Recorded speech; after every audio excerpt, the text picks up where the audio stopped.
Hi, my name is Julio Rivera. I'm an activist, journalist, adventurer, veteran, television presenter, and businessman.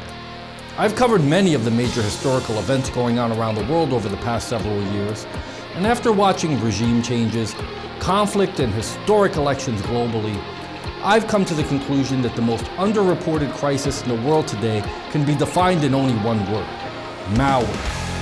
That's why I've decided to dedicate my time to educating people everywhere and exposing the dangers that exist on the devices that we've become tethered to and depend on for so many reasons in our day-to-day life. Welcome to This Week in Malware.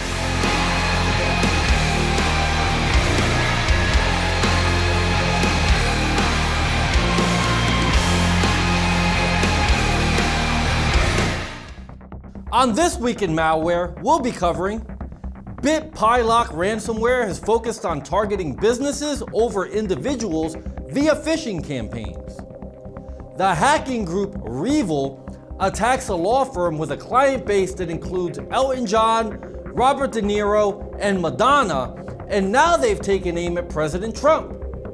And in a new twist, ransomware scammers are fooling victims with emails purporting to be associated with business continuity plans amid the coronavirus pandemic.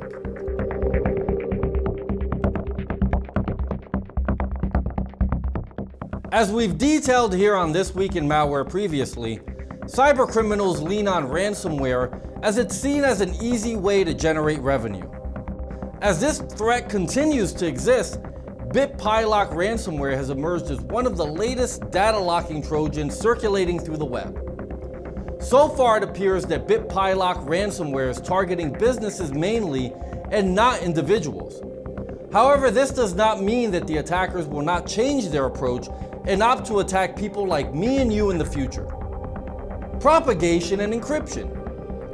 BitPyLock Ransomware is spreading via phishing emails.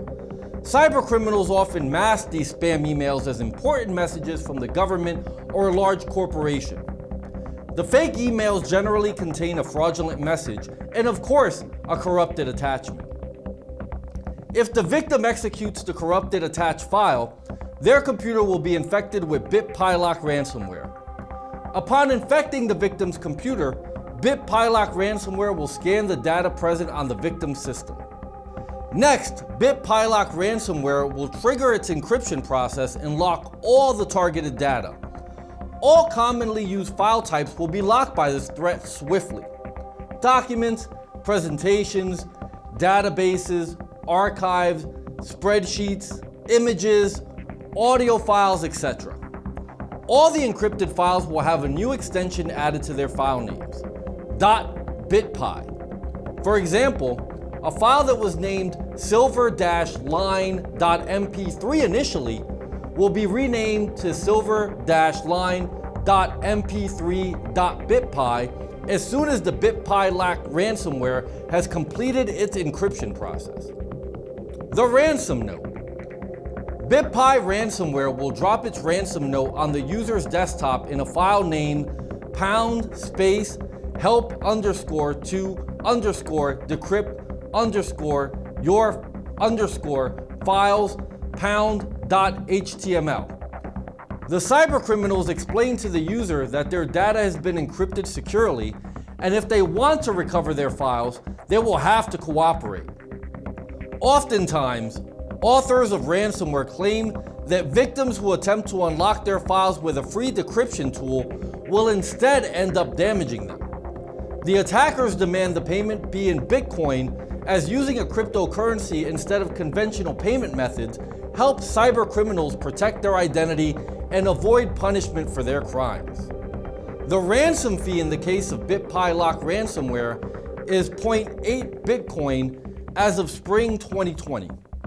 As a means of communication, the creators of the BitPyLock ransomware have provided an email address: helpbitpy@cock.li.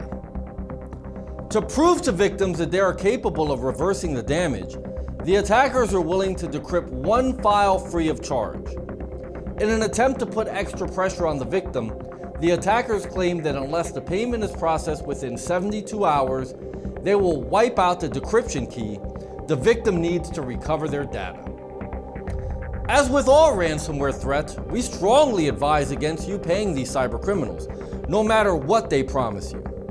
Most victims of ransomware who pay the fee demanded are left empty-handed because as soon as the cybercriminals receive the payment, they lose interest in cooperating with the user.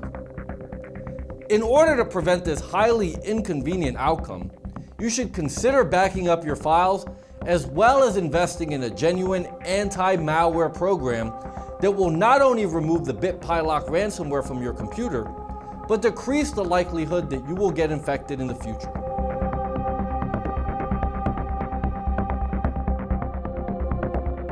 In May of 2020, the ransomware group known as REvil stole close to 1 terabyte of legal secrets from superstars in the entertainment industry and are demanding a whopping $42 million in cryptocurrency to keep the stolen information under wraps. This trove of information allegedly also includes the secrets of American President Donald Trump. $42 million to not expose Trump's dirty laundry.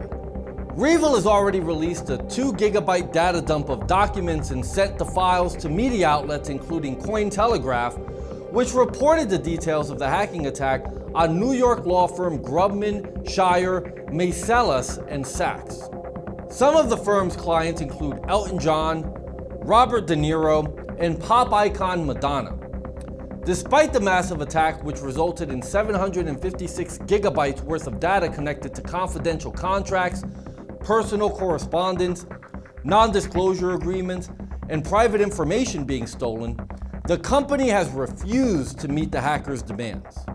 The hackers recommended that President Trump poke a sharp stick at the guys in order for them to pay up, then addressed American voters saying, "We can let you know that after such a publication, you certainly won't want to see him as president." The group is looking for the money to be paid in Monero, but also accepts Bitcoin for a higher fee, and has said that the data would be released in 9 stages unless the company pays up. It's unclear how Trump is linked to the law firm, as there is no confirmation that he was ever a client. The firm is refusing to negotiate or pay the ransom due to worries that the hackers may release the documents even if the money is paid, as well as hacking being considered an act of terrorism by the FBI. Another record-setting ransom demand from REvil. REvil has previously attacked Kenneth Cole and TravelX, and their massive ransom demand is possibly the largest ever made, with the previous known record demand being $25 million made to an unnamed company. That ransom was never paid.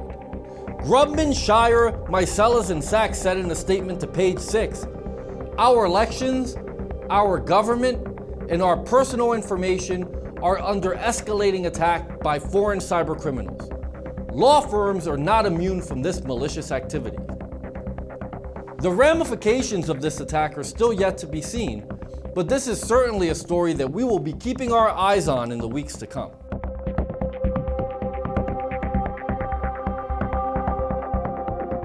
Well, it seems that hackers are continuing to tailor their phishing emails to the COVID-19 crisis, and they are now using fake messages about business continuity plans and new payment procedures to spread the Lockybot information stealer, according to Microsoft researchers. In the spring of 2020, the Microsoft Security Intelligence team used Twitter to post examples of these messages. One email contained the subject line, "Business continuity plan announcement starting May 2020. Another subject line announced e-payment bank transactions, with the text of the email describing how payments by check will no longer be accepted during the COVID-19 pandemic. The emails contained malicious attachments that, if opened, enabled macros that install Lockybot information stealer. Lockybot malware has the ability to capture an assortment of information, including passwords stored in a browser, email passwords, and FTP credentials, according to a report by FortiGuard Labs. Since the World Health Organization declared COVID-19 a global pandemic in March of 2020, fraudsters, cybercriminals, and even some nation-state threat actors have used the healthcare emergency to profit off the hysteria. increase in COVID-19 scams. In May of 2020, security firm Checkpoint Software reported that its researchers had recorded 192,000 COVID-19 related attacks each week for a 3-week period. These attacks included the deployment of malicious domains and phishing emails. Checkpoint also found that nearly 20,000 new domains using either COVID-19 or coronavirus in their names have been registered during the same period. Of these new domains, about 17% of them are considered suspicious or malicious. Additionally, credit agency TransUnion found that telecommunications, e-commerce, and financial services industries have also been severely affected by COVID-19 related fraud and new schemes, including credit card fraud and a sharp rise in identity theft. Now that's another symptom of a growing pandemic with no signs of going away anytime soon. You know, as I think about the dangers that exist online, not unlike the subjects we learned about in this video, I know I feel a lot better having an anti-malware program like Spy Hunter installed in my PC, providing me the protection I need against malware, and I think you should too. Spy Hunter 5's strongest features are found in its malware repair capabilities. Spy Hunter 5's remediation algorithms dive deep into your system to remove and address complex malware issues affecting PCs today. While many anti-malware products only flag and quarantine malware and ultimately fail to fully remediate the root problem, the Spy Hunter 5 remediation algorithm detects, quarantines, and programmatically repairs malware problems on your PC. Spy Hunter 5 is a powerful PC utility that repairs malware threats in many cases where other competing anti-malware and antivirus programs may fail. To detect and remove malware for free, go to enigmasoftware.com and download Spy Hunter today. Thanks for watching.